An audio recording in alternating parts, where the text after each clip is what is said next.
नमस्कार दोस्तों, आप सभी का स्वागत है आपके अपने YouTube चैनल पर। जी हाँ दोस्तों, जैसा कि आप सभी को पता है कि यहाँ पर आप सभी के लिए मैं एक बार फिर से करंट अफेयर्स की क्लास लेकर के हाजिर हूँ। और दोस्तों, आप सभी को फिर एक बार बता देना चाहता हूँ कि यहाँ पर जो भी क्लासेस चलाई जा रही हैं ये आपके परीक्षा को देखते हुए और प्रीवियस ईयर क्वेश्चंस के आधार पर लाए जा रहे हैं। यहाँ पर मैं कोई टाइम पास करने या फिर यूं ही नहीं पढ़ा रहा हूँ, मैं केवल उन्हीं प्रश्नों को लेकर के आ रहा हूँ जो आपके पिछले जो साल के पेपर हैं उनमें आए हुए हैं। यानी कि प्रश्नों को पूछने का तरीका क्या होता है, किस तरह के प्रश्न पूछता है वो हर, देखिए जो भी स्टेट पीसीएस एग्जाम्स होते हैं वो हर प्रश्नों को नहीं पूछते, उनका अपना एक क्राइटेरिया होता है क्योंकि वो आपके लेवल के हिसाब से पूछते हैं। अगर आप उसे यूपीएससी से तुलना करेंगे तो आप बिल्कुल ही गलत कर रहे हैं भैया। चाहे यूपी हो चाहे एमपी, कभी भी मत करिएगा। मैं आपको इस क्लास से पहले ये चीज़ स्पष्ट बता देना चाहता हूँ। तो चलिए इसी के साथ आज की क्लास को शुरू करते हैं और बढ़ते हैं आज के पहले प्रश्न की तरफ। इससे पहले करंट अफेयर्स की 6 क्लासेज हो चुकी है, जैसा कि आप लोग यहाँ पर देख भी पा रहे होंगे ये भैया।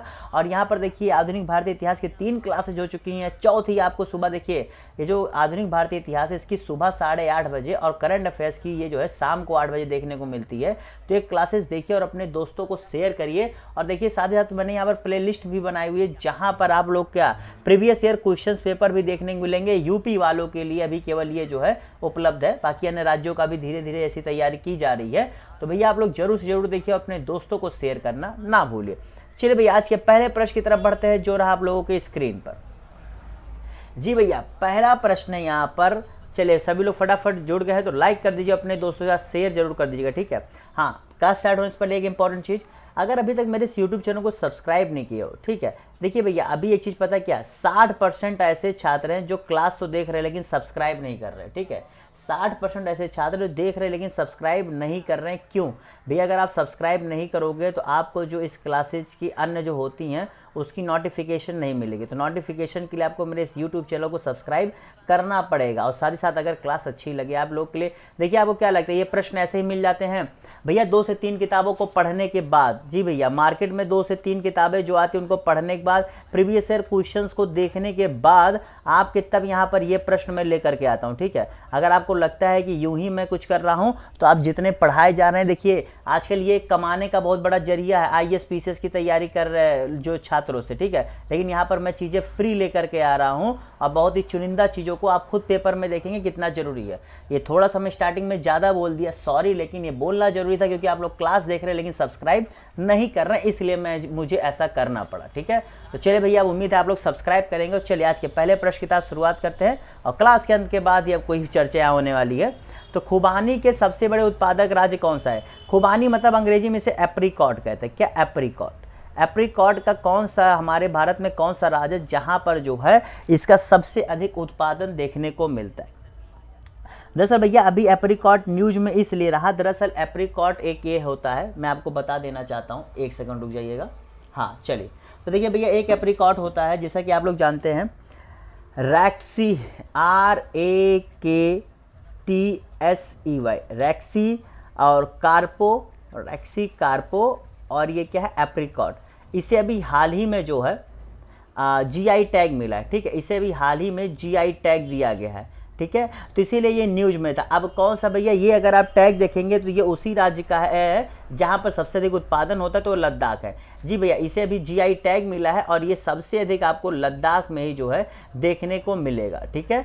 सबसे अधिक आपके भारत में अगर कहीं जो है ये उत्पादन किया जाता है तो वो लद्दाख में ही आपके किया जाता है, समझ गए। चलिए भैया अगले प्रश्न की तरफ बढ़ते हैं। ओके, अब इसी बात पे देखो पहले प्रश्न में कितनी धुआंधार प्रश्न रही। आप में से बहुत लोग को नहीं पता रहा होगा, ऐसी मैं उम्मीद नहीं, ऐसी मैं श्योरिटी के साथ कह सकता हूँ। तो इसीलिए कह रहा हूँ बहुत मेहनत से, बहुत ईमानदारी से आप लोग को पढ़ा रहा हूँ। बस उसके लिए आप लोग लाइक करिए और सब्सक्राइब नहीं किया तो सब्सक्राइब करिए, ठीक है। चलिए भैया दूसरे प्रश्न की तरफ बढ़ते हैं। दूसरा प्रश्न है सम्मेद शिखर किस राज्य में स्थित? आप लोग अभी न्यूज में सुने रहे होंगे सम्मेद शिखर, सम्मेद शिखर इतना ज़्यादा न्यूज में था कि हेडलाइन बन गया था। और क्यों ना बने भैया, बात ही ऐसी थी, यहाँ गवर्नमेंट की तो गलती थी, ऐसी बात नहीं है। तो अगर आपसे पूछा जाए कि सम्मेद, देखिए अगर ये पूछा किस धर्म से, भैया देखिए जैन धर्म से संबंधित, ठीक है, जैन धर्म से संबंधित है। और सम्मेद शिखर को भी हाल ही में क्या हुआ ना, सम्मेद शिखर को यहाँ पर टूरिस्ट प्लेस बनाने की बात की गई, ठीक है, टूरिस्ट प्लेस बनाने की बात की गई। तो इसी वजह से जो है ये न्यूज में रहा। और इसी को क्या पारसनाथ हिल भी कहते हैं, इसी समेत शिखर को पारसनाथ हिल भी यानी कि पारसनाथ पहाड़ियाँ भी कहते हैं। ठीक है, चलिए इतना मैंने हिंट दे दिया। अब बताइए किस राज्य में स्थित है, तो जितने लोगों ने यहाँ पर क्या झारखंड जवाब दिया वो सही कर लें। ऐसे अब देखिए इसके पीछे एक छोटी सी कहानी आप समझिएगा। जो पारसनाथ हिल है दरअसल जो 23वें तीर्थंकर थे जैन के, कौन से 23वें तीर्थंकर थे, वहीं यहाँ पर जो है माना जाता है कि यहीं पर उन्होंने अपना पहला क्या दिया था, क्या कहते हैं, प्रीच किया था। ठीक है, पहला किया था। और ये आपके झारखंड के गिरिडीह जिले में स्थित है। यहाँ पर जो है 23वें तीर्थंकर के नाम पर यहाँ पर जो है क्या, यहाँ पर स्थित। और एक चीज़ और, 24 के 24 तीर्थंकरों का यहाँ पर क्या गोमटी या टुक बना हुआ है। ठीक है, 24 के जो 24 यहाँ पर जो है गुमटी या फिर टिक बना हुआ है। इसको क्या कहते हैं, ये उनका श्राइन है। जो उनका श्राइन होता है जिसे आप लोग क्या कहते हैं, जैसे आप लोग का श्राइन मतलब होता है किसी उनके धर्म गुरुओं से संबंधित पवित्र स्थल। ठीक है, तो यहाँ उसे लोग क्या गुमटी या टिक कहते हैं। तो ये बना हुआ है। ठीक है, यही नहीं एक और इनका न्यूज में था दरअसल भैया। एक तो आपका था ही क्या नाम है, समेत शिखर था, और दूसरा था आपका क्या है, सरतुंजय हिल पर। जी भैया, सरतुंजय हिल जो आपके गुजरात में स्थित है, वहाँ पर भी उसे जो है कुछ, जहाँ पर पहले जैन तीर्थंकर जी ने अपनी क्या इनलाइटमेंट प्राप्त की थी, वो भी थोड़ा सा न्यूज में था। ठीक है, तो ये आपको पता होना चाहिए। नाम क्या आपको दूसरा मैं बता देता हूँ जो कि इंपॉर्टेंट है आप सभी लोगों के लिए, सरतुंजय। ठीक है, SHERTUNJAY। ठीक है, मैंने आपको बार बार कहा है, देखिए मैं इंग्लिश बोलता हिंदी में हूँ लेकिन लिखता इंग्लिश में हूँ, जिससे अगर जो इंग्लिश वाले छात्र उनको भी दिक्कत ना हो। ठीक है, SERTUNJAYHILL। ठीक है, ये आपके गुजरात में स्थित है। ठीक है, समझ गए। ये भी आपके जैन धर्म से संबंधित है, क्योंकि यहीं पर जो है आदिनाथ, जिसे ऋषभनाथ भी कहते हैं, जिन्होंने जैन धर्म की स्थापना की थी, उनको क्या इनलाइटमेंट प्राप्त हुआ था, और उन्होंने पहला अपना जो लोगों को क्या देते हैं, अपना वक्ता जो है वक्तव्य इसी मंदिर के पास दिया था। ठीक है, यहाँ मंदिर भी है सरतुंजय हिल के पास। क्लियर, चलो अगले प्रश्न की तरफ बढ़ते हैं। देखिए बहुत डिटेल में, इतना डिटेल ही बता पाऊंगा, इससे ज़्यादा डिटेल बता पाऊंगा तो फिर एक ही प्रश्न में मुझे 5-5 मिनट लग जाएंगे। चलिए अगला प्रश्न यहाँ पर कि महादई नदी विवाद किन दो राज्यों से संबंधित है। महादई नदी विवाद किन दो राज्यों से संबंधित है, चलिए जवाब दीजिए। थोड़ा सा समय लिया करिए आप लोग, मैं बार बार कहता हूँ समय लेकर के जवाब देने की कोशिश किया करिए, हड़बड़ी में नहीं भैया। ठीक है, तो जितने लोगों ने यहाँ पर इसका सही जवाब क्या दिया है, गोवा और क्या होगा भैया, जी भैया जितने लोगों ने यहाँ पर क्या गोवा और कर्नाटक जवाब दिया है वो सही कर ले। वैसे कहीं कहीं अगर आपको कर्नाटक, गोवा और महाराष्ट्र भी मिले तो आप लोग गलत मत करिएगा, क्योंकि महाराष्ट्र भी इसमें एक पार्टी। लेकिन अभी हाल ही में क्या हुआ है, जैसे ही कर्नाटक सरकार ने जो ये महादई नदी पर एक जो इन लोग का क्या एक प्रोजेक्ट बनाने जा रहे थे, जिसे क्या कालसा बंदूरी कैनल प्रोजेक्ट। जी भैया इसे क्या कालसा, चलिए मैं हिंदी में लिख देता हूँ, कालसा बंदूरी, ठीक है, नहर परियोजना जो है कर्नाटक सरकार द्वारा बनाई जा रही थी महादई नदी पर, तो उसी पर जो है विवाद हो गया। दरअसल कर्नाटक, गोवा और महाराष्ट्र ये जो नदी है इन तीनों के लिए बहुत ही क्या जरूरी है। ठीक है, ये आपको पता होना चाहिए। और ये जो आपका ये प्रोजेक्ट बन रहा था, ये दरअसल जो वहाँ पर पीने के पानी के कर्नाटक के जो कुछ ज़िले हैं वहाँ पर पीने के पानी और अन्य कामों के लिए जो है ये नहर बनाई जा रही थी। ठीक है, नहर का काफ़ी काम होता रहता है, समझ गए। ओके, चलिए भैया अगले प्रश्न की तरफ बढ़ते हैं। समझ के क्या है, कैसे है, क्यों है। और हाँ एक चीज़ और जान लीजिएगा कि इसे जो रिवर महादाई है, जिसे महादई नदी को, इसे गोवा में जो है मंडोवी नदी के नाम से जानते हैं। क्या, मंडोवी नदी के नाम से जानते हैं। ये इंपॉर्टेंट है, जिसे गोवा में क्या मंडोवी नदी के नाम से जानते हैं। ठीक है, चलिए भैया अगले प्रश्न की तरफ बढ़ते हैं। हाँ, ये जो है अरबियन सी की तरफ बहता है। अरबियन सी समझते हो ना, अरब की तरफ, अरब का सागर। हाँ चलो, केंद्र सरकार द्वारा राष्ट्रीय खाद्य सुरक्षा कानून के तहत 5 किलोग्राम की, जी भैया फिर से 5 किलोग्राम की जो फ्री खाद देने के संबंध में योजना है, इसके बारे में कौन सा कथन सत्य है। 1, 2 दोनों या इनमें से कोई नहीं। चलिए पढ़िए, पहला और दूसरा कथन पढ़िए और बताइए कौन सा कथन यहाँ पर आपको सही लग रहा है। बताइए इसका सही जवाब क्या होगा, फटाफट बताइए आप सभी लोग। पहला, यह योजना पहले की 2 योजनाओं को एक साथ रखकर बनाई गई है। इस योजना सरकार को सालाना 2 लाख करोड़ के बजट। देखिए ये योजना के बारे में आप सभी को अच्छे से जानना चाहिए, इस पर मैं विशेष फोकस करूंगा। देखिए अभी हाल ही में क्या हुआ है, राष्ट्रीय खाद्य सुरक्षा कानून के तहत 2023 में सरकार ने यह कहा है कि हम 5 किलोग्राम फ्री जो है भोजन या खाद्य ये 81 करोड़ लोगों को, कितने 81 करोड़ लोगों को हम देंगे। ठीक है, इसके बारे में जान चलिए। इसमें यह कहा गया है कि जो है पहले की 2 योजनाएं जो चल रही थी, ठीक है, एक जो आपका फूड कॉरपोरेशन ऑफ इंडिया के तहत जो सब्सिडी दी जा रही थी फूड पर वो, और साथ ही साथ जो यहाँ पर एक और चल रही थी क्या, जिसमें तमाम तरह की जो फूड क्या कहते हैं, जो फ्री खाना दिया जाता था, फ्री खाद्य कहेंगे, खाना कहना गलत होगा मेरे ख्याल से, ठीक है, जो उसमें खरीदारी होती थी और उसको जो बंटवारा बांटते थे और उसको जो अलग अलग जगहों पर भेजते थे, तो इन दो योजनाओं को मिला करके इसका अब ये चला जाए। तो पहला कथन भैया बिल्कुल सही है, ठीक है, समझ गए। अब देखो यहाँ पर 2 लाख करोड़ की बचत होगी, ये भी कथन सही है। कैसे होगी? दरअसल पहले जो एक योजना चलाई जा रही थी, प्रधानमंत्री गरीब कल्याण अन्न योजना, ठीक है, प्रधानमंत्री गरीब कल्याण अन्न योजना जो कि आपको कोरोना के समय चलाई जा रही थी, उसमें क्या हो रहा था कि 2 लाख करोड़ रुपए के आसपास जो है सरकार को खर्चा करना पड़ रहा था। तो वही 2 लाख करोड़, क्योंकि अब वो योजना बंद हो गई, केवल 5 किलोग्राम फ्री राशन दिया जा रहा है, तो उसके स्थान पर ये लाए जाने से तो इसकी बचत हो रही है। ठीक है, समझ गए। चलो अब अगले प्रश्न की तरफ बढ़ते हैं, यानी क्या 1 तथा 2 दोनों, इनमें जो दोनों कथन है ये सही है। समझ गए, 81 करोड़ लोगों को 2023 के लिए इस कानून के तहत दिया जा रहा है, जिसमें 2 इकट्ठा हो रहे हैं और 2 लाख करोड़ सरकार को बचत भी हो रहे हैं। अब आप कहोगे बचत कैसे हो रही है, सरकार फ्री दे रही है? भैया बात ये ना, मैंने बताया ना कि जो पहले एक योजना चलाई थी प्रधानमंत्री गरीब कल्याण अन्न योजना, वो अलग तरीके से अभी सिस्टम इन्होंने स्टार्ट कर दिया। तो सरकार है, उन्हें पता है कहाँ से क्या खेल करना है, आपको दिखाने का तरीका अलग है, सच्चाई समझने के लिए थोड़ा सा बैठ के पढ़ना पड़ता है। चलिए, स्वास्थ्य और परिवार कल्याण मंत्रालय द्वारा स्थापित कमेटी ने कैंसर से देश को लड़ने के लिए 2025 तक तंबाकू के कितने प्रतिशत उपभोग में कमी लाने की बात कही है? जी भैया देखिए, ये प्रश्न अगर आपके पेपर में आए या ना आए, लेकिन ये प्रश्न आपको एक से एक जो है शिक्षित नागरिक के तौर पर, एक अच्छे स्टूडेंट्स के तौर पर जरूर पता होनी चाहिए। ये पेपर में आए या ना आए, इससे ज़्यादा जरूरी आपको जानने की है, ठीक है, क्योंकि अगर आप एक तैयारी करते हुए धूम्रपान करते हैं तो आपके लिए जरूरी है, और साथ साथ अगर आप आसपास कहीं ऐसे लोगों को देखते हैं, अगर वो कुछ समझने को तैयार है तो उन्हें ये चीज़ थोड़ा समझाने की कोशिश करें कि देखिए क्यों ज़रूरत है। ठीक है, आ भी सकता है, ऐसा नहीं है कि नहीं आएगा, मैं नहीं कह रहा हूँ कि आएगा ही नहीं। तो देखिए स्पष्ट जो 2017 में रिपोर्ट आई थी उसमें उन्होंने स्पष्ट कहा है कि 2025 तक हमें 30%, जी भैया 30% जो है तंबाकू के उपभोग में कमी करनी पड़ेगी, क्योंकि जो सबसे ज़्यादा कैंसर आज के समय में हो रहे हैं, ठीक है, जो तंबाकू से संबंधित कैंसर हो रहे हैं, ठीक है, वो 50% हो रहे हैं। 50% अकेले जो है तंबाकू से संबंध रखने की वजह से कैंसर जो है देखने को मिल रहा है, अकेले 50%। ठीक है, सभी कैंसर्स का अकेले 50% केवल जो है तंबाकू से संबंध होने की वजह से हो रहे हैं। तो सोचिए तंबाकू कितना बड़ा जो है क्या नाम है रीजन देखने को मिल रहा है भारत में कैंसर का।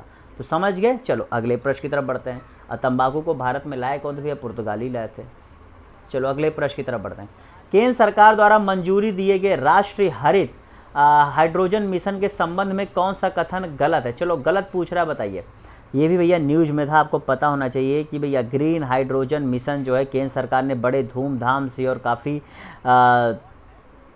खुशी से लॉन्च किया है, जो कैबिनेट ने इसे मंजूरी दे दी थी। तो इसके कौन सा कथन गलत है बताइए? इसे पहली बार 2021 में जो है प्रधानमंत्री जी द्वारा घोषणा की गई थी। ये बात सही है कि गलत?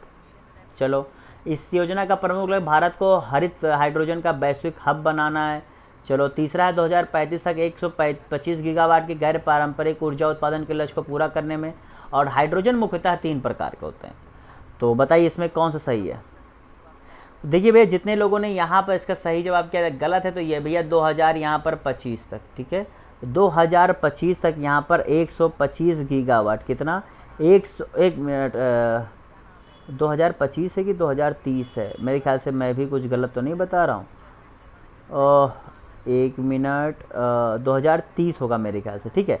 2030 तक जो है, जी हाँ 2030 तक भारत में 125, जी भैया 2030 तक 125 गीगावाट का जो है लक्ष्य जो स्थापित किया गया है, उसमें ये क्या सहायक होने वाला, ठीक है। तो क्या वो पता है ये भी क्या है, जो हरित हाइड्रोजन होगा ये जो है आपके जो रिन्यूएबल सोर्सेज से बिजली बनाने और ऊर्जा उत्पादन का जो लक्ष्य है भारत का, उसमें सहायक होगा। इसमें कोई बड़ी बात तो है नहीं। और हाइड्रोजन 3 प्रकार के होते हैं, ये आपको पता है कि नहीं? एक उसमें होता है ग्रे हाइड्रोजन, एक होता है ब्लू हाइड्रोजन, एक होता है ग्रीन हाइड्रोजन। तो सरकार ने वैसे ग्रीन हाइड्रोजन के लिए जो है ये पूरी सिस्टम को स्थापित करने की बात कही, ये चीज़ समझिएगा। नागरिकता कानून का सेक्शन 6A किस राज्य के लिए विशेष रूप से बनाया गया? चलिए भैया, ये डायरेक्ट पूछ सकता है, ये आपके करंट ऐसे प्रश्न पीसीएस में पूछे जाते हैं। अगर आपको लगता है नहीं पूछे जाते तो आप पेपर उठा के देखिएगा, ऐसे क्वेश्चन जो थोड़े से न्यूज में रहे हैं, थोड़े से आपके राज्य स्पेसिफिक रहे, तो उनके लिए जो है पीसीएस एग्जाम्स में काफ़ी तरजीह दी जाती है। तो जितने लोगों ने यहाँ पर इसका सही जवाब क्या दिया है, असम। जी भैया देखिए, असम के यहाँ पर राज्य के लिए आपको पता है कि वहाँ बहुत विवाद हुआ था, क्योंकि उन लोगों ने ऐसा कहा था कि बांग्लादेशी से लोग आकर बस जा रहे हो और हमारे के अधिकारों और हमारे ज़मीनों को हड़प रहे हैं। तो इसके लिए वहाँ के all India Assam students union का बहुत विद्रोह हुआ था। उसका फाइनली जो है कुछ चीज़ें स्थापित की गई थी कि 1 जनवरी 1966 को एक तारीख माना जाए, कि इसके बाद जो आ रहा है उनको ना माना जाए, ऐसी तमाम चीज़ें हुई थी। ठीक है, तो इन चीज़ों के बाद जो है तो अलग से सेक्शन 6A जो है सिटीजनशिप एक्ट में एडिट किया गया, जैसे कि असम अकॉर्ड के नाम से भी जानते। ठीक है, असम अकॉर्ड जो हुआ था उसमें जो है उसी के अंतर्गत ये चीज़ें की गई थी। समझ गए? चलो अगले प्रश्न की तरफ बढ़ते हैं। क्लियर? ओके, चलिए अगले प्रश्न की तरफ बढ़ते हैं। अगला प्रश्न है कि जानवरों पर क्रूरता और निर्दयता से बचाव के संबंध में संविधान का कौन सा अनुच्छेद संबंधित है? अभी आप कहेंगे सर ये कहाँ से है? तो जलीकट्टू आपका हमेशा न्यूज में रहता है, जलीकट्टू आपका हमेशा न्यूज में रहता है। इसमें जब भी बात आती है तो वही जानवरों पर क्रूरता निर्दयता, जानवरों पर क्रूरता निर्दयता का हमेशा हवाला दिया जाता है कि जलीकट्टू को बंद किया जाए। समझ? ऐसे अन्य राज्यों में काफ़ी जगह होते हैं, ऐसी बात नहीं कि केवल वहीं होते हैं, लेकिन उसे विशेष रूप से हाईलाइट करके, क्योंकि उसमें जो है काफ़ी उसको देखा जाए तो सही में जब आप खेल देखेंगे ना तो काफ़ी ह्यूमिलिएट किया जाता है। ऐसी बात इतना आसान नहीं है, उस थोड़ा तो बात तो सही है। ठीक है, तो ये भैया किससे संबंधित है? तो ये भैया अनुच्छेद 51A जी, जो आपका ये किसके अंदर अनुच्छेद 51 किस में आता है? जी भैया अनुच्छेद 51A जी के अंतर्गत आपका जो है ये आता है। समझ गए? चलो अगले प्रश्न की तरफ बढ़ते हैं। ठीक है, ओके, चले भैया अगले प्रश्न की तरफ बढ़ते हैं। ये आपका फंडामेंटल ड्यूटी है, फंडामेंटल ड्यूटी है ये। मैंने शायद ये चीज़ बोल के रुक गया था, तो फिर से बता दो। फंडामेंटल ड्यूटी यानी क्या? आपका कर्तव्य है, मौलिक कर्तव्य के अंतर्गत ही आता है। आने वाले कल का बाजार तथा आने वाले कल के रोजगार रिपोर्ट किस अंतर्राष्ट्रीय संस्था ने प्रकाशित किया? बताइए किस अंतर्राष्ट्रीय संस्था ने भैया जो है इसे प्रकाशित किया? बताइए इसका सही जवाब क्या होगा? देखिए भैया, ऐसे रिपोर्ट जो है ये संस्था प्रकाशित करती रहती है, और ये जो है वैश्विक बाज़ारों पर अपनी स्थिति बनाए रखती है और किस प्रकार से क्या होने वाला ये भी देखा करती है। उसके लिए जो है हर देशों के विभिन्न संस्थाओं को ये सूचित करती रहती, खास करके वित्त विभाग से और रोजगार से, कि आपको क्या करने की ज़रूरत है, क्या आप उसमें सुधार लाएँ। ठीक है, इसका सही जवाब क्या है? World economic forum. जी भैया, वर्ल्ड इकोनॉमिक फोरम ने जो है ये रिपोर्ट जारी किया। ठीक है, और इस रिपोर्ट ने ख़ास तौर से ये एक चीज़ तो ये कहा है कि जो आने वाला 10 साल है, आने वाला 10 साल है, उसमें टेक्नोलॉजी अगर जो देश नहीं स्थापित करेगा वो जो है पीछे हो जाएगा। ठीक है, और आने वाले समय में हमें एग्रीकल्चर में भी टेक्नोलॉजी को जो है स्थान देना चाहिए, ये ज़रूरत है। इसने हर देशों को ये चीज़ स्पष्ट कही, और इसने खास करके जो है 10 जो बड़ी इकोनॉमीज है, जो 10 बड़ी इकोनॉमीज में इंडिया भी स्थान रखता है, उस वहाँ पर जिन्होंने रोजगार को लेकर के रिपोर्ट प्रकाशित किया था। ठीक है, रोजगार वाला जो है उन्होंने 10 बड़ी इकोनॉमी को लेकर के रिपोर्ट प्रकाशित किया था। समझ गए? अब देखो क्या बहुत आप लोगों से पूछता है नहीं। ठीक है, ये चीज़ आप समझ लीजिएगा। ठीक है, बस इंडिया के बारे में इन्होंने इतना ही कहा कि भैया देखो, इंडिया को आने वाले समय में 68% मोर जो है, मतलब ज़्यादा एग्रीकल्चर में और क्या नाम मछली उत्पादन में और जो है जंगलों में क्या नाम है अच्छे से उत्पादन के प्रबंधन की ज़रूरत है। बस इतना इन्होंने कहा कि भारत में अगर रोज़गार को अच्छे से करना है तो मछली उत्पादन में और कृषि में और क्या कहते हैं जंगलों, मतलब फॉरेस्ट्री, जो जंगल संबंधी चीज़ें हैं उनमें अगर अच्छा करते हैं तो यहाँ पर 68% ज़्यादा जो है इन्हें अगले 10 सालों में देखने को मिल सकता है प्रभाव। केंद्र सरकार ने इंफॉर्मेशन टेक्नोलॉजी के नए नियम, जी भैया इसे IT एक्ट कहते हैं, IT एक्ट, ठीक है। इसमें जो अमेंडमेंट किया है इसके अंतर्गत मतलब इसमें एक नियम निकाला है, अमेंडमेंट नहीं है नियम है, रूल लाया गया है। इस रूल के अंतर्गत किसे झूठी और अफवाहों को प्रमाणित करने का अधिकार दिया गया है। किसे ये कहा गया है कि जो भी चीज़ें अगर भारत सरकार की या देश के संबंध में झूठी चीज़ें चलाई जा रही हैं वो इसके द्वारा जो है प्रमाणित की जाएंगी, ठीक है। फैक्ट चेकिंग का काम दिया गया, ठीक है। तो जितने लोगों ने यहाँ पर इसका सही जवाब क्या दिया है, प्रेस सूचना ब्यूरो, जी भैया पीआईबी जिसे शॉर्ट फॉर्म में कहते हैं, क्या पीआईबी कहते हैं।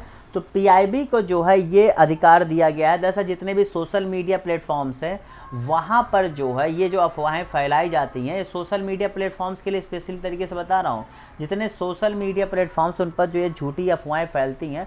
यार देखो सबसे बड़ी दिक्कत बता दूँ, आप में से बहुत लोगों को नाराज़गी हो जाएगी मेरी बात से, लेकिन सही बता दूँ कि सरकार जो चल रही है यही सबसे बड़ा जो है झूठ फैलाने वालों में से जितना मैं देखता हूँ। मतलब किसी भी अपोजिशन पार्टी के खिलाफ या किसी भी चीज़ को गजब तरीके से झूठ ये लोग फैलाते हैं। जब फैक्ट चेक करो तो निकलते यही झूठ बोल रहे हैं। अगर सरकार थोड़ी सी भी झूठी खबरों को लेकर के सख्त हो जाए ना तो सबसे ज़्यादा नुकसान उन्हें अपने और अपने लोगों का ही करना पड़ेगा। लेकिन ठीक है, हम स्टूडेंट्स के तौर पर इसे क्या ही जाने, एक नागरिक के तौर पर समझ सकते हैं, बाकी स्टूडेंट्स के तौर पर क्या सरकार कर रही है हम लोग को जानने का अंतर है। तो दोनों में क्या अंतर आप समझिएगा, ठीक है।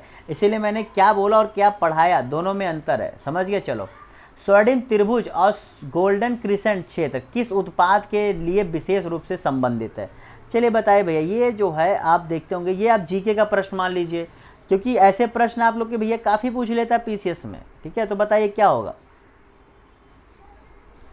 तो जितने लोगों ने यहाँ पर इसका सही जवाब क्या दिया है, अफीम, जी भैया ये अफीम संबंधित। आप देखिए स्वर्णिम जो त्रिभुज है इसमें आपका कौन कौन से आते हैं, इसमें आपका म्यांमार आता है, ठीक है, म्यांमार। दूसरा क्या है, लाओस आता है। तीसरा आपका क्या है, थाईलैंड आता है, ठीक है, थाईलैंड आता है। और फिर देखो यहाँ जो गोल्डन क्रिसेंट है इसमें कौन कौन सा आता है, अफ़गानिस्तान आता है, ठीक है। दूसरे नंबर पर कौन सा, ईरान आता है। और तीसरे नंबर पर कौन सा, पाकिस्तान आता है। और देखो इन दोनों के बीच में भारत फंसा हुआ है।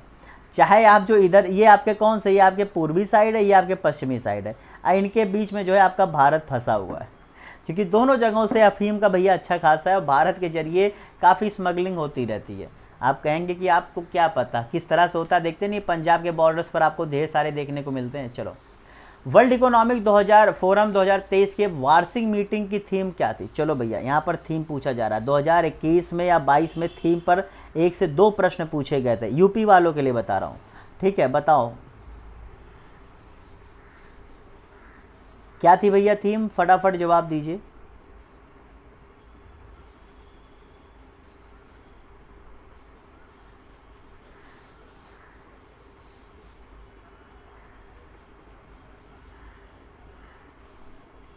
तो जितने लोगों ने यहाँ पर इसका सही जवाब क्या दिया है, एक मिनट, हाँ, टूटते समाज में एक दूसरे का साथ, क्या टूटते समाज में एक दूसरे का साथ, जितने लोगों ने जवाब दिया वो सही कर ले, ठीक है। टूटते समाज में एक दूसरे का साथ जितने लोगों ने जवाब दिया है वो सही कर ले। दरअसल मैं जो बीच में आपका 10 सेकंड का गैप है उसका रीज़न था थोड़ा सा मैंने अपने आप को समय दिया, थोड़ा सा मैंने अपने आप के लिए समय दिया, इसलिए आया, और कोई बात नहीं, ठीक है। देखिए भाई अगर आप क्लास कर रहे हैं बीच में ऐसे अगर 5 से 10 सेकंड का थोड़ा सा आता है तो वो समझ जाया करिए कि मैं थोड़ा अपने लिए समय ले रहा हूँ, और क्लास मत छोड़ा करें, मत छोड़ा करो। देखो ये क्लास आपके लिए लाई जा रही है, पूरा क्लास ज़रूर देखा करो, बहुत ज़रूरी क्वेश्चंस होते हैं, आप चाहे जब देखें, और सबसे बड़ी चीज़ लाइक ज़रूर करें। यार मैं वही तो बार बार कर रहा हूँ, 60% लोगों ने सब्सक्राइब नहीं किया और बहुत ज़्यादा लोग देख लेते हैं, लाइक भी नहीं करते हैं। मैं आपसे कमेंट करने को अभी कह ही नहीं रहा हूँ, कमेंट आपने समय पे करिएगा, अभी आप लोग सब्सक्राइब और लाइक करिए, बस ये मैं चाह रहा हूँ, बाकी कमेंट करने को अभी मैं नहीं कह रहा हूँ, ठीक है। चलो तो ये थीम समझ गए भैया क्या था कैसे था, और ये कहाँ पर हुआ था, तो ये जेनेवा में भैया आप जानते हो ना, जेनेवा में जो इसका वो है हेडक्वार्टर, वहीं पर जो है ये चीज़ें हुई थी इसकी, ठीक है, समझ गए। चलिए अगले प्रश्न की तरफ बढ़ा जाए भैया, क्लियर। अच्छा ये आप लोग के लिए क्वेश्चन है आज का, एक क्वेश्चन है, बताइएगा करंट अफेयर से कि जो इस साल का गणतंत्र दिवस हुआ था इस समय कौन से देश हमारा मुख्य अतिथि था, कौन सा देश मुख्य अतिथि था बताइए। चलो बहुत लोग को याद है, जिनको नहीं याद है वो जो है आप लोग कमेंट में करके बताइएगा। अब फालतू की चीज़ें नहीं, मैं प्रश्न का जवाब पूछ रहा हूँ, कौन सा देश हमारा मुख्य अतिथि था बताइए, इसका सही जवाब क्या होगा।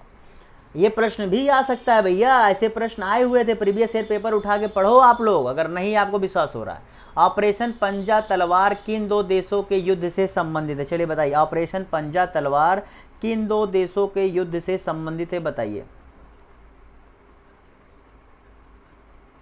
तो जितने लोगों ने यहाँ पर इसका सही जवाब क्या, सीरिया और क्या जवाब दिया है, इराक। जी भैया, सीरिया और इराक जवाब दिया, वो सही कर लें। अब देखो, आप अगर कहोगे सीरिया इराक, तो भैया ऐसा नहीं है दोनों आपस में लड़ रहे, हुआ क्या है, तुर्की ने, जी भैया जिसे अब क्या तुर्कीये कहते हैं, तुर्की ने भैया क्या किया है ना, ये जो यहाँ पर सीरिया और इराक में जो क्या कहते हैं, एक स्पेशल टाइप के लोग रहते हैं, मुझे नाम नहीं याद आ रहा है, कुर्द, हाँ कुर्द जो रहते हैं, उन पर जो है दरअसल तुर्की का एक कुर्द अपनी एक सेना है इन लोगों की, ठीक है, और तुर्की का इन्हीं कुर्द सेना खिलाफ चलता रहता है। और कुर्द आपको कहाँ, सीरिया और इराक में, और ख़ास करके कुछ जो आप इसके ये हिस्से देख रहे हैं यहाँ पर देखने को मिलते हैं। तो इसी के लिए जो है इन्होंने क्या, इस पर अटैक कर दिया, ठीक है, माफ़ करेगा उसे, इसका सही जवाब मैं ये देना चाहता हूँ, डी, ठीक है, तुर्की और सीरिया। तुर्की और सीरिया या फिर तुर्की और ईरान, इन दोनों में से जो भी दे आप सही कर दीजिएगा, डी होगा, ठीक है, तुर्की और सीरिया, फिर तुर्की और ईरान, सी नहीं, सी तो फिर गलत हो जाएगा। मैं जो बता रहा हूँ मैंने चीज़ सही बताई है, बस ऑप्शन में मैंने गलत कर दिया, ठीक है, डी इसका सही जवाब होगा। फिर से बता रहा हूँ भैया, ऐसी छोटी मोटी गलतियाँ हो जाती है, लेकिन आपको गलत पढ़ाया नहीं जाएगा, जो पढ़ाया जाएगा अच्छे से पढ़ाया जाएगा, अपने दिमाग में बैठा लीजिए, ठीक है। बहुत से लोग सोचते हैं क्या सर आप तो जो है ये कर, ये देखो क्या होता है ना, जब चीज़ें आपके दिमाग में 100 चल रही होती है ना, आपके दिमाग में एक चीज़ें नहीं होती हैं। मुझे यहाँ पर 100 चीज़ें दिमाग में चल रही, अच्छा यूनाइटेड नेशन में ये हुआ था, वर्ल्ड इकोनॉमिक फोरम में ये हुआ था, तो वहाँ पर चीज़ें थोड़ा सा हो जाती है, लेकिन जब मैं आपको एक्सप्लेन करता हूँ तो एक्सप्लेन क्यों करता हूँ, जिससे चीज़ें और स्पष्ट हो जाए और आपके दिमाग में रहे कि हाँ गलत सही क्या होता है। और एक चीज़ जान चलो, ये जो अगर मैंने गलत कर दिया, लेकिन पेपर में आपसे गलत नहीं होगा, क्योंकि जब कोई चीज़ गलत करके सही हो जाए ना, तो आपके दिमाग में वो ज़्यादा अच्छे से बैठ जाती है ऐसा। लेकिन अगर सभी में करोगे तो नहीं होगा, किसी एक में जब होता तो अच्छे से बैठ जाए दिमाग में, ये मेरी बात को नोट कर लो। यूनाइटेड नेशन के अनुसार 21वीं सदी के अंत तक चीन की जनसंख्या में कितने प्रतिशत की कमी आ जाएगी? जी भैया, 21वीं सदी के अंत तक, यानी कि जो अभी 76 साल हम लोग का बचा हुआ है 21वीं सदी में, यूनाइटेड नेशन कह रहा है कि भैया जिस हिसाब से ये लोग घट रहे हैं ना, इनकी आबादी का बहुत बड़ा हिस्सा ख़त्म हो जाएगा।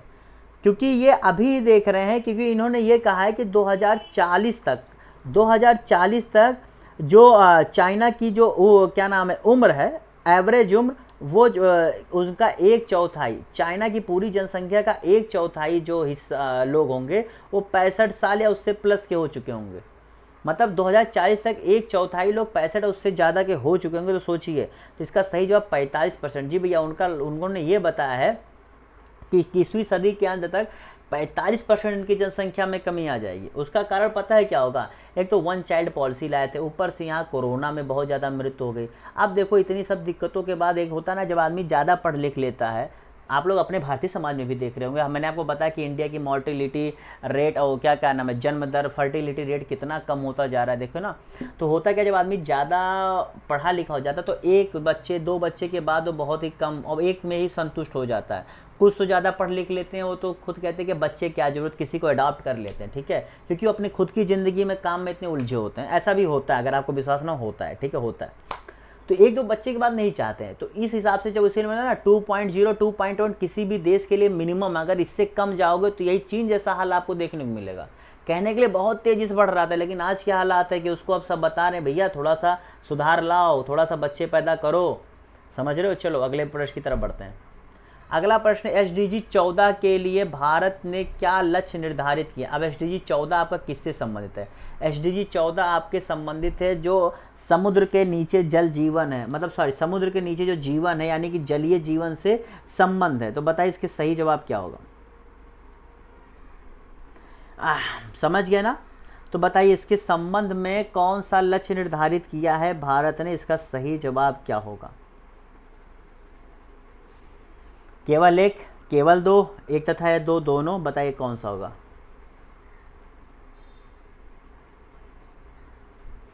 तो भैया जितने लोगों ने यहाँ पर इसका सही, अच्छा हाँ एक चीज़ और जान लीजिएगा, SDG 14 को लेकर के अगर आपके भारत में किस किस मंत्रालय को इसकी जिम्मेदारी दी गई है, तो उस मंत्रालय का नाम मैं आपको बता देता हूँ। नाम क्या है?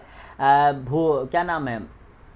पृथ्वी मंत्रालय, ठीक है, पृथ्वी विज्ञान मंत्रालय, पृथ्वी विज्ञान मंत्रालय को जो है इसकी क्या नोडल यानी कि इसकी जिम्मेदारी दी गई है SDG 14 को लेकर के। और मैंने बताई आपके क्या जो आपके क्या नाम है सामुद्रिक स्तर पर और जलीय जीवन है, इसको लेकर के SDG 14 संबंधित है। इसका सही जवाब 1 तथा 2 दोनों। जी भैया, अगर आपको दोनों कथन अच्छे से पढ़ लिए, समझ लिए, दोनों का आपने सही जवाब दिया भैया, 2025 तक किए, 2030 तक किए। ठीक है, चलिए अगले प्रश्न की तरफ बढ़ते हैं। अगला प्रश्न है, छोटी बचत योजनाओं पर ब्याज दर को निर्धारित कितने समय बाद किया जाता है? क्या होता है स्मॉल सेविंग स्कीम्स, इसे क्या SSS कहते हैं। ये जो है सरकारों द्वारा चलाया जाता है और सरकार इससे क्या, देखिए स्मॉल सेविंग स्कीम्स जो है दोनों तरफ से फ़ायदेमंद है। जहाँ सरकार को अपने विभिन्न योजनाओं के लिए पैसा मिल जाता है, वहीं जो आपके लोग होते हैं जिनके हाथ में पैसा होता है वो इनमें इन्वेस्ट करके अपने पैसे से पैसा कमा रहे होते हैं, क्योंकि उस पर सरकार क्या इन्हें इंटरेस्ट दे रही होती है। ठीक है, तो इसका सही जवाब क्या हो जाएगा, कितने समय के बाद भैया होता है?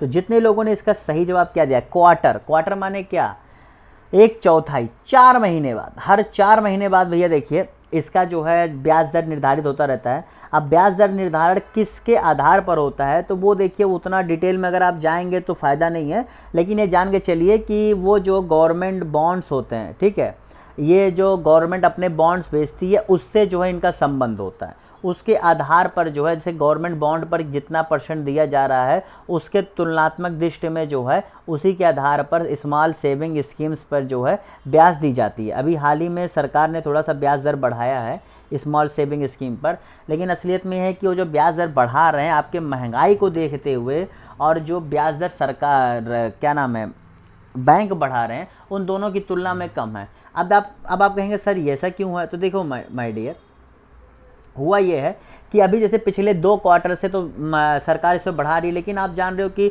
महंगाई दर कहाँ 6% से ज़्यादा थी, और इंटरेस्ट रेट कितना, जो सरकार इंटरेस्ट रेट है वो 6 पॉइंट समथिंग है, या और स्मॉल सेविंग इंटरेस्ट कितना दिया था, 6 अब किया गया है। तो दोनों में तो देख यहाँ भी 6+, यहाँ 6.2 मतलब 6+ है, यानी कि ये आपको दे कम रहे हैं और ले ज़्यादा रहे हैं आपसे, तो इसलिए नुकसान का सौदा हुआ।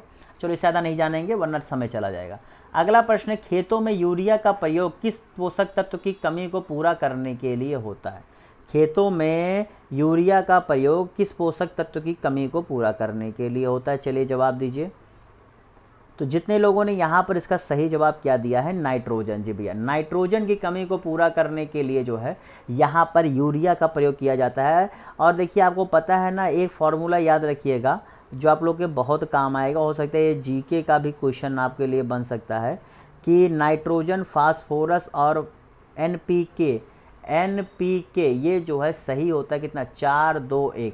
एनपीके नाइट्रोजन, फास्फोरस और पोटेशियम, ये 4:2:1 के अनुपात में जो है होने चाहिए। यही जो है ज़रूरी होता है किसी भी मतलब क्या कहते हैं उपयोग के लिए खेतों में। ओके, ये याद रखिएगा, ये बहुत इंपॉर्टेंट है।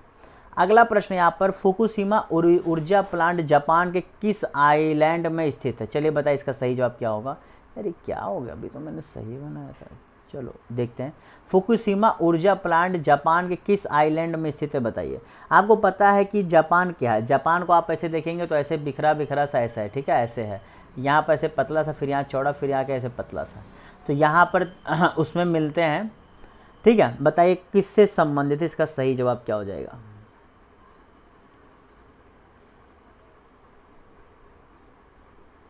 तो जितने लोगों ने यहाँ पर इसका सही जवाब क्या दिया है,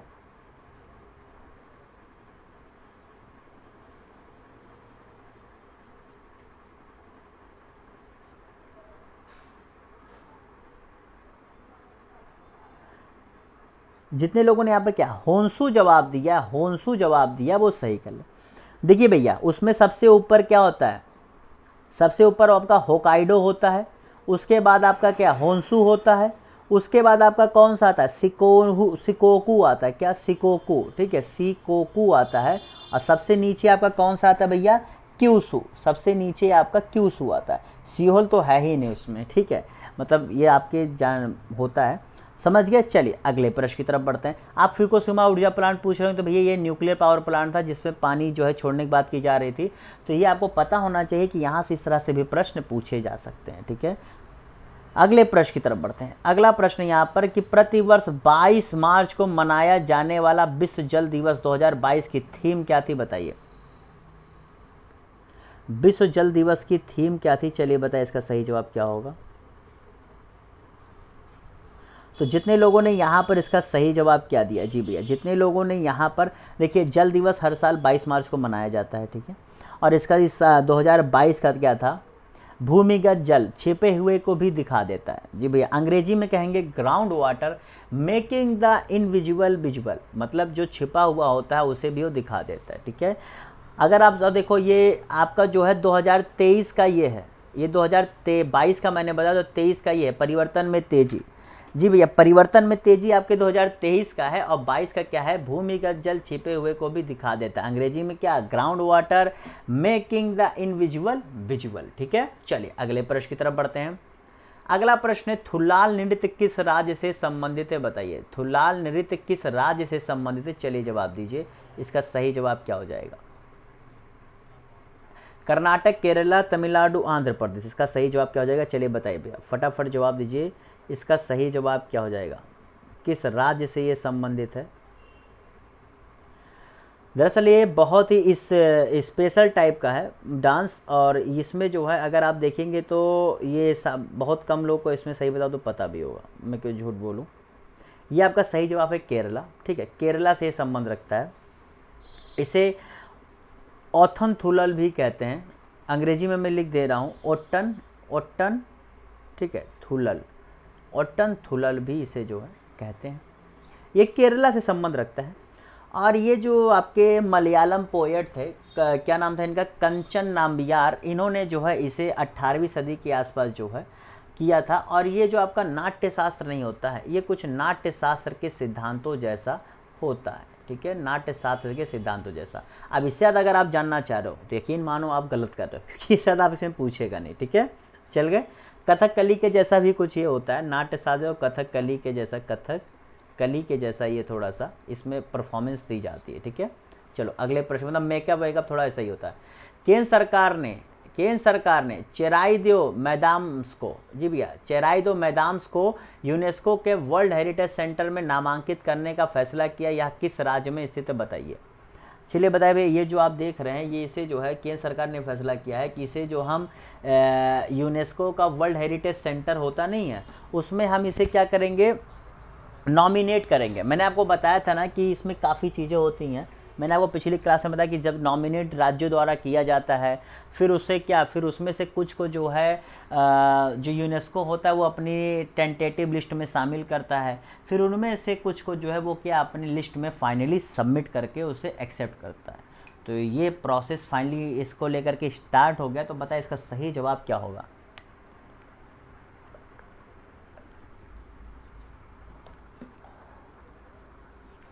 असम, जी भैया ये असम के जो अहोम राजा थे, अहोम राजा से संबंध है ये, ठीक है। आपको पता है कि असम पर अहोम राजा ने काफ़ी सालों तक जो है शासन किया था।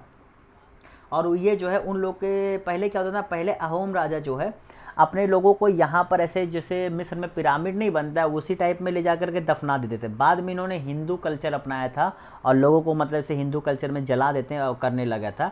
इसे असम का पिरामिड भी कहते हैं, इसे पिरामिड ऑफ असम भी कहते हैं, ठीक है, समझ गए। चलिए अगले प्रश्न की तरफ बढ़ते हैं। देखिए अब चीज़ें एक दो चीज़ें तीन चीज़ें किसी चीज़ के संबंध में बताई जाती है ना, तो करंट अफेयर्स कभी आप गलत ही नहीं करोगे। लेकिन क्या होता है ना, आप उसको कम से कम एक बार मिनिमम रिवीजन तो करना पड़ेगा भैया। मैं यहाँ क्लास पढ़ा दे रहा हूँ, आप जब खाली टाइम हो तो एक इसको जो है 2 टाइम्स स्पीड पे कर करके, मैं बहुत बड़ी क्लास तो लेता हूँ, 40-45 मिनट से बड़ी मेरी कोई क्लास होती ही नहीं, मैं जानबूझ के नहीं करता हूँ। अब इतने मिनट में यार आप अगर 2 टाइम्स कर दोगे, थोड़ा सा अपना हिसाब से एडजस्ट करोगे, तो मेरे ख्याल से 20 से 22 मिनट में आप इसको रिवीजन कर लोगे। एक बार बढ़िया से 20-22 मिनट रिवीजन कर लोगे। अब यार दिन भर में आप क्लास में 20-22 मिनट रिवीजन क्या फालतू इधर उधर घूम रहे हो। अब इस समय इतना टिपिकल समय कि अभी बहुत ज़रूरत है इन सब चीज़ों की, ठीक है। चलो अगले प्रश्न की तरफ बढ़ते हैं। वाइब्रेंट गाँव प्रोग्राम किन क्षेत्रों के लिए विशेष रूप से बनाया गया, चलिए बताइए। गाँव ये जो है किन क्षेत्रों के लिए विशेष रूप से बनाया गया, जवाब दीजिए। चलिए बताइए इसका क्या होगा। वाइब्रेंट गांव प्रोग्राम किन क्षेत्रों के गांव के लिए विशेष रूप से लाया गया, बताइए। चीन की सीमा से लगे, पाकिस्तान की सीमा से लगे, उत्तर पूर्वी राज्यों के या जनजातीय क्षेत्रों के। आज पीडीएफ में बड़ा दिक्कत हो गया। तो जितने लोगों ने यहाँ पर इसका सही जवाब क्या दिया,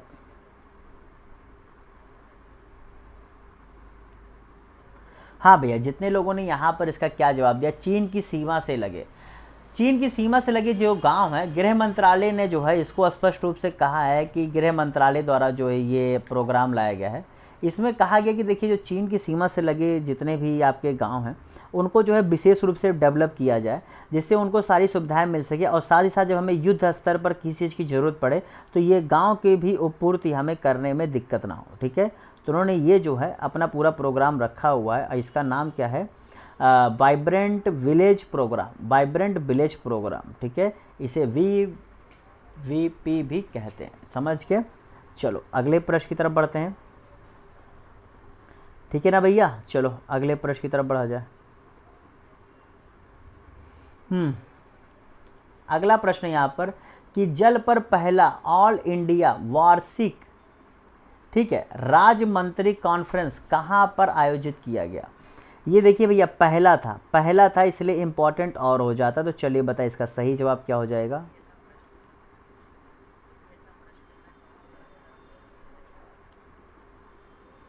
तो जितने लोगों ने यहाँ पर इसका सही जवाब क्या दिया, जी भैया, जितने लोगों ने यहाँ पर इसका सही जवाब भोपाल दिया है वो सही कर ले। भोपाल, जी हाँ दोस्तों, भोपाल जितने लोगों ने जवाब दिया है वो सही कर ले। भोपाल में जो है इसका आयोजन, भोपाल आपके कहाँ, मध्य प्रदेश में थे। ठीक है, मध्य प्रदेश जो भोपाल है वहाँ पर इसका आयोजन किया गया था। ठीक है, चलो अगले प्रश्न की तरफ अब हम लोग बढ़ते हैं। हाँ चलिए भैया अगले प्रश्न की तरफ बढ़ा जाए। अगला प्रश्न है आप लोगों से कि सुभाष चंद्र बोस आपदा प्रबंधन पुरस्कार 2023 के संबंध में कौन सा कथन सही है। चलिए बताइए भैया कौन सा कथन इस पुरस्कार के संबंध में सही, आपको बताना है। ये रहा आपका कथन और बताइए क्या होगा। ठीक है, चलिए बताइए इसका सही जवाब क्या होगा। पहला कथन, दूसरा कथन, तीसरा कथन। तो सुभाष चंद्र बोस आपदा प्रबंधन पुरस्कार जो है इसके संबंध में पूछ रहा है, कौन सा कथन सही है बताइए। आपको पता है ना कि ये 125वीं जब जयंती थी सुभाष चंद्र बोस जी की, उस समय जो है इस पुरस्कार की स्थापना की गई थी और इसे हर साल दिया जाता है। ठीक है, अब आप बताइए इसमें से कौन सा सही है कौन सा गलत है।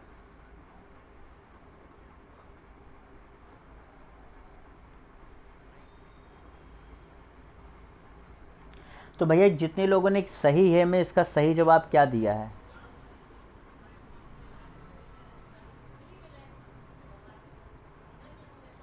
जितने लोगों ने यहाँ पर क्या डी जवाब दिया, इनमें से कोई नहीं, वो सही कर ले। जी भैया देखिए ये 23 जनवरी को हर साल मनाया जाता है।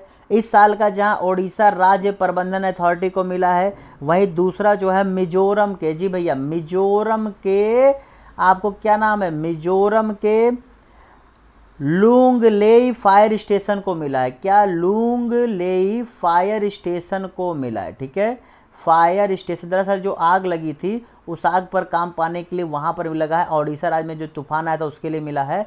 और इसमें देखो संस्थानों को 51 लाख तो दिया जाता है, लेकिन जो व्यक्ति होते हैं उन्हें केवल 5 लाख रुपये दिया जाता है और एक सर्टिफिकेट। ठीक है, 51 लाख सर्टिफिकेट, 5 लाख सर्टिफिकेट दिया जाता है।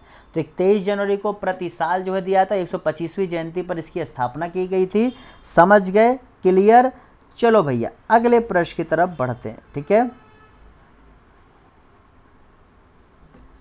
अच्छा था प्रश्न, चलो अगले प्रश्न का जवाब दो। एशिया प्रशांत पोस्टल यूनियन की अध्यक्षता इस बार किस देश को मिली है बताइए। फटाफट जवाब दीजिए, किस देश को मिली है बताइए। सभी लोग जवाब देते रहिए। तो जितने लोगों ने यहाँ पर इसका सही जवाब क्या दिया है, जी भैया जितने लोगों ने यहाँ पर इसका सही जवाब दिया है भारत। जी भैया, इसका अध्यक्षता इस बार भारत को मिली है। दरअसल जो पोस्टल से संबंधित चीज़ें हैं, इसको जो है इन एशिया और प्रशांत क्षेत्रों में एक संबंध स्थापित करने के लिए जो है इस तरह का यूनियन बनाया गया है।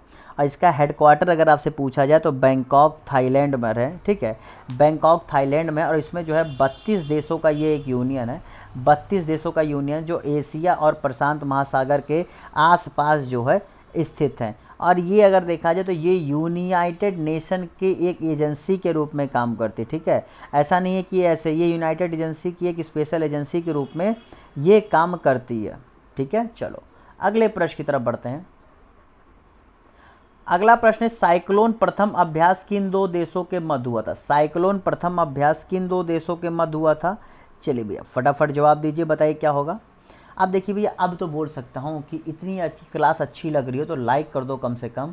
और फिर बार बार कह रहा हूँ, देखो ये 7वीं क्लास, इससे पहले 6 क्लास हुए, देख लो, बड़ी क्लास नहीं होती, आराम से देख लो, समय बहुत है, परेशान नहीं होना है। और फिर कह रहा हूँ, जो प्रश्न ला रहा हूँ आपके प्रीवियस पेपर के आधार पर, आप लोग प्रश्न आज करिए और एक बार जा करके प्रीवियस से देखो। यूपी वालों को तो मैं कह सकता हूँ जाओ देखो, अन्य के लिए थोड़ा सा सॉरी है, लेकिन आप देखो कि वहाँ करंट अफेयर्स का प्रश्न जो आया है, मैं जो करा रहा हूँ वैसा आया है, या फिर जो आपको फालतू के लोग मतलब जो है बड़े बड़े सपने दिखाकर अपना कोर्स बेचने के लिए और तमाम तरीके से पढ़ाते हैं, वो आया है।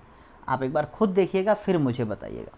तो हाँ भैया, जितने लोगों ने क्या भारत और मिस्र जवाब दिया है वो सही कर लें। देखिए भैया, ये पहला भारत और मिस्र का ये अभ्यास था जिसे क्या साइक्लोन जवाब नाम, क्या नाम रखा गया? साइक्लोन नाम रखा गया। और प्रथम अभ्यास इसलिए इसे क्या प्रथम साइक्लोन प्रथम नाम दिया गया है, समझ गए। भारत और मिस्र के बीच जो है ये हुआ है, ठीक है। चलिए भैया अगले प्रश्न की तरफ बढ़ते हैं। अगला प्रश्न है, दिबोर झील किस राज्य में स्थित है? चलिए बताइए, दिबोर झील किस राज्य में स्थित है, बताइए। दिबोर झील, यहाँ दिपोर बील झील किस राज्य में स्थित है, जवाब दीजिए।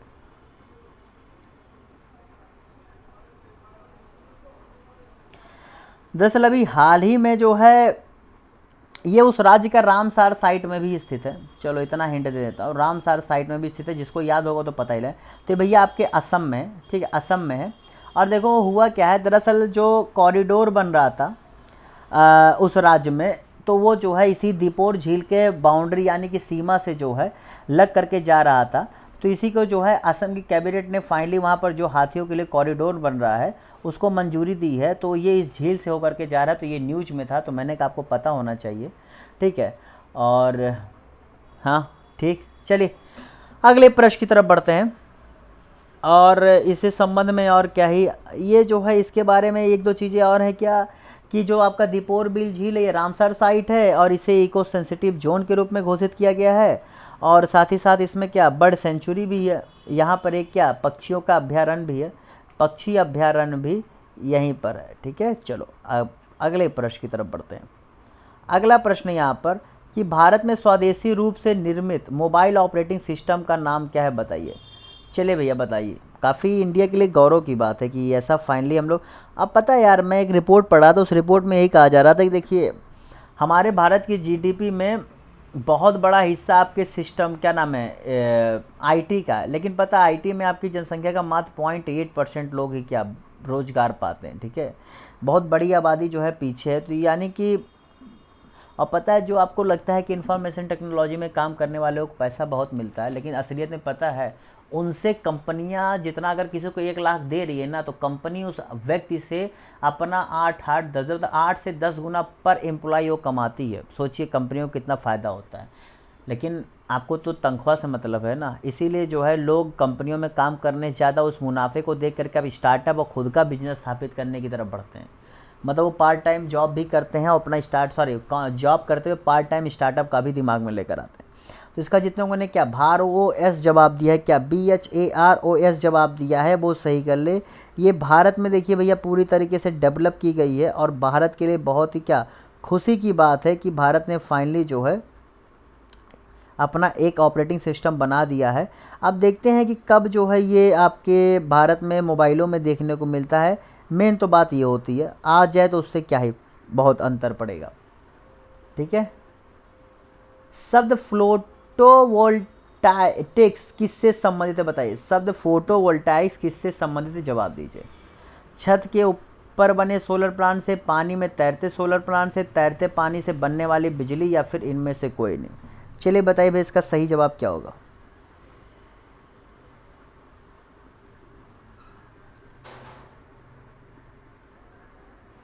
तो जितने लोगों ने यहाँ पर इसका सही जवाब क्या दिया है, जी भैया जितने लोगों ने यहाँ पर इसका सही जवाब क्या दिया, पानी में तैरते सोलर प्लांट। ये एक टर्म यूज होता है जो पानी में तैरते सोलर प्लांट होते हैं। दरअसल अभी हाल ही में 5 मेगावाट का ये तैरता हुआ सोलर प्लांट जो है तेलंगाना में जो है स्थापित किया गया है। जो वहाँ पे सिंगरेनी थर्मल पावर प्लांट है उसने स्थापित किया है तेलंगाना में। तो ये जो है टर्म्स था, तो इसीलिए मैंने कहा आपको पता होना चाहिए कि आपसे अगर थोड़ा सा भी एग्जामिनर इधर उधर दिमाग लगाए तो आपको बिल्कुल भी झिझकना नहीं और उसके दिमाग का मुंह तोड़ जवाब देना आपको पेपर में। तो भैया चलिए इसी के साथ इस क्लास को यहाँ पर ख़त्म करते हैं, फिर मिलेंगे आप लोगों से कल, ठीक है। तब तक के लिए goodbye, have a good day. तो अभी तक भैया ये जो 7 क्लास मिला करके 167 प्रश्न आप लोग के हो चुके हैं और ज़्यादा से ज़्यादा प्रश्न आप लोग को यहाँ कराए जा रहे हैं। तो भैया इसे देखिए, लाइक करिए और कमेंट करके बताइए अब की क्लास कैसी लगी। जो क्वेश्चन पूछा उसका जवाब जरूर दीजिएगा। और हाँ, फिर से भैया सब्सक्राइब नहीं किया करो, क्योंकि यहाँ पर देखो इतिहास और करंट अफेयर्स चल ही रहा, बहुत जल्द अन्य सब्जेक्ट्स भी देखने को मिलेंगे, ठीक है। बाय बाय, टाटा, see you, goodbye, have a good day.